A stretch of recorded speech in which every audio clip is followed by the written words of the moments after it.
আজকে বানিয়েছিলাম হৃদয়হরণ পাকন পিঠা, যেটা খেতে হয়েছিল অপূর্ব স্বাদের। অনেকভাবে তো পিঠে বানিয়ে খেয়ে থাকেন, তবে এভাবে একবার বানিয়ে নেবেন, খুব ভালো লাগে। তাহলে চলুন বানিয়ে নেওয়া যাক। বানানোর জন্য গ্যাসে একটা কড়াই বসিয়ে দিয়েছি, আর কড়াই দিয়ে দিয়েছি 1 চামচ মতো ঘি। এরপরে ঘিটাকে একটু গরম করে নিতে হবে। ঘিটা একটু গরম হয়ে গেলেই আমি এর মধ্যে দিয়ে দেব 1 বাটি মতো সুজি। এখানে আপনারা ঘিয়ের বদলে সাদা তেলেরও ব্যবহার করতে পারেন। যারা ঘি পছন্দ করেন না, তারা এখানে সাদা তেলের ব্যবহার করবেন। এরপরে আমি সুজিটাকে একটু ভেজে নেব। গ্যাসের ফ্লেমটা কিন্তু মিডিয়ামে থাকবে।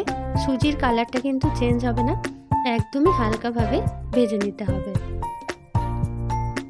দেখুন, এভাবে করে একটু নাড়াচাড়া করে ভেজে নিতে হবে, তবে নাড়া বন্ধ করে দেবেন না, তাহলে তলার সুজিগুলো কালার চলে আসবে। কালার কিন্তু এলে হবে না, এরকমই হালকা করে ভেজে নিতে হবে। এরপরে যতটা পরিমাণ সুজি নিয়েছি তার ঠিক ডবল নিতে হবে দুধ। আমি এখানে গরুর দুধে ব্যবহার করেছি। আপনারা চাইলে আমুল দুধ জলে গুলেও দিতে পারেন, বা দুধের পরিবর্তে জলের ব্যবহারও করতে পারেন, তাতেও কোনো অসুবিধা নেই। তবে দুধটা দিলে না খেতে খুব ভালো লাগে। এখন আপনারা এই পর্যায়ে একটুখানি আমুল দুধের ব্যবহার করতে পারেন, তবে আমি এখানে করিনি। আমি এখানে দিয়ে দিলাম একটুখানি মতো এলাচ, আর দিয়ে দিচ্ছি 2 চামচ মতো চিনি। আমি এখানে 3টে মতো এলাচকে একটুখানি গুঁড়ো করে নিয়েছিলাম। আর স্বাদের জন্য দিচ্ছি লবণ। লবণ দিলে কিন্তু স্বাদের ব্যালেন্সটা হয়, সেই জন্য আমি এখানে লবণের ব্যবহার করেছি। এরপরে সমস্ত উপকরণগুলোকে এভাবেই নাড়াচাড়া করতে থাকো। এখন এর মধ্যে অ্যাড করছি নারকেল কুড়ানো। নারকেল কুড়ানো দিলে এই পিঠের স্বাদটা কিন্তু দ্বিগুণ হয়ে যায়, খুব ভালো লাগে খেতে। সেই জন্য আমি এখানে নারকেলের ব্যবহার করছি। দেখুন, নাড়াচাড়া করতে করতে অনেকটাই শক্ত হয়ে গেছে। এখন আমি এটাকে নামিয়ে নেব এবং ঠান্ডা করতে রেখে দেব। আর একটা চিনির শিরা লাগবে, সেই চিনির শিরাটা বানিয়ে নেব। চিনির শিরা বানানোর জন্য কড়াইয়ের মধ্যে দিয়ে দিচ্ছি 1 কাপ পরিমাণে চিনি, আর সেই পরিমাণই দিয়ে দিচ্ছি জল। যতটা পরিমাণ চিনি দেবেন ততটা পরিমাণ জল দিয়ে একটা চিনির শিরা বানিয়ে নিতে হবে। খুব ঘনও না, খুব পাতলা না, একটা মিডিয়াম শিরার প্রয়োজন হবে। দেখুন, আমি এখানে চিনিটা নিয়েছি প্রায় 200।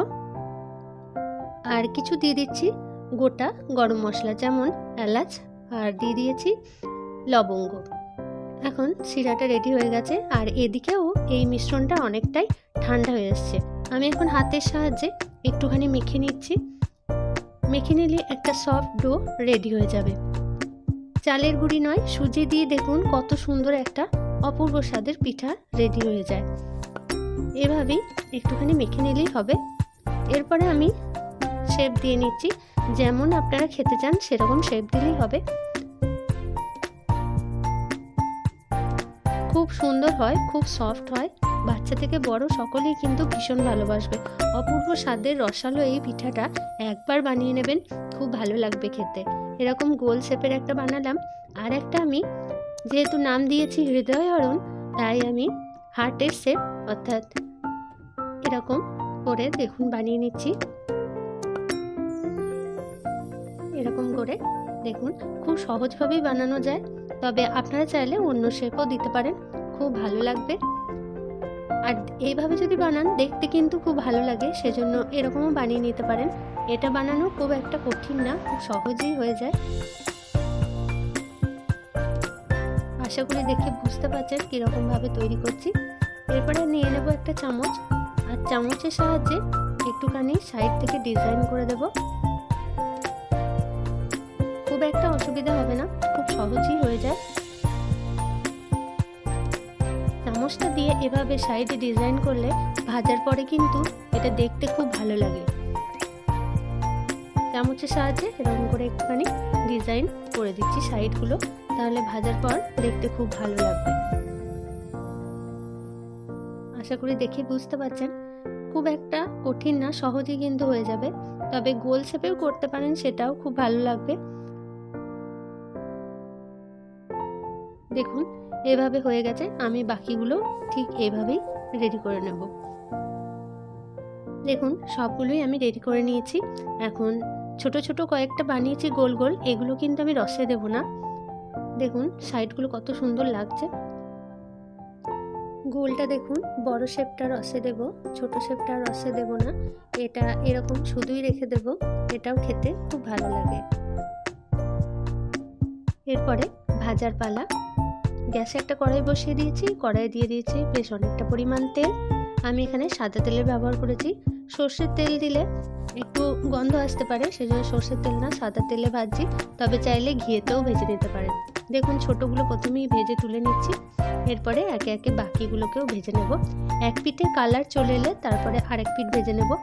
দেওয়ার পরে পরেই উল্টাতে যাবেন না, তাহলে ভেঙে যেতে পারে। একটুখানি রেখে তারপরে উল্টাবেন, কোনো রকম অসুবিধা হবে না। দেখুন কত সুন্দরভাবেই রেডি হয়ে যাচ্ছে। পাশে যে ডিজাইনটা করেছি ভাজার পর, কিন্তু সেই ডিজাইনগুলো খুব ভালো লাগছে দেখতে। তবে আপনারা চাইলে অন্যরকমভাবেও বানিয়ে নিতে পারেন। দেখুন সবগুলোই আমার প্রায় ভাজা হয়ে গেছে।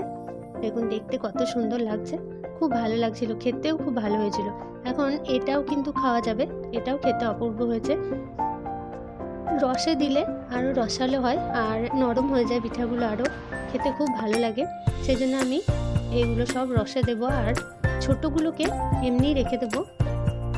বাচ্চারাও খেতে এটা পছন্দ করবে, বাচ্চাদেরও দিতে পারেন, খুব ভালো লাগছিল খেতে। এখন এই বড়গুলো আমি দিয়ে দিচ্ছি, আর ছোটোগুলো আর রসের মধ্যে দেব না। দেখুন কত সুন্দর হয়েছে। এরপরে একটা চামচের সাহায্যে এভাবে রসটা ওপর নিচে করে দিচ্ছি। আধ ঘন্টা মতো রসে পড়ে থাকলেই এটা কিন্তু সমস্ত রসটা টেনে নেবে আর খুব সুন্দর হবে।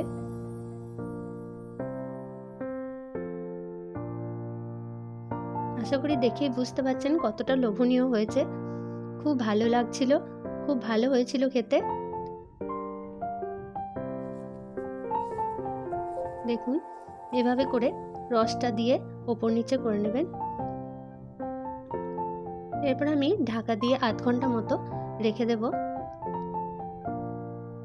আধ ঘন্টা ঢাকা দিয়ে রাখলেই হবে। দেখুন আধ ঘন্টা প্রায় হয়ে গেছে। এখন ঢাকা খুলে দেখাই, পিঠাগুলো কিন্তু সম্পূর্ণ রস টেনে নিয়েছে, একদম রসালো পিঠা, খুব ভালো লাগছিল। বাচ্চা থেকে বড় সকলের কিন্তু পছন্দ হবে, সকলের কিন্তু হৃদয় হরণ করবে এই পিঠা। একবার অন্তত বানিয়ে নেবেন। দেখুন আমি একটা তুলে দেখাই, কত সুন্দর হয়েছে। দেখুন সম্পূর্ণ রসটা টেনে নিয়েছে, কতটা সফট হয়েছে, দেখেই মনে হচ্ছে কতটা লোভনীয়। এখন ভেঙে দেখাই, দেখুন কতটা সফট। বাচ্চা থেকে বড় সকলকে দেবেন, সকলেই কিন্তু খেয়ে ফেলবে, খুব ভালো হয়েছিল খেতে। তাই বারবার বলবো বানিয়ে খান ও সকলকে খাওয়ান। ধন্যবাদ সকলকে ভিডিওটি দেখার জন্য।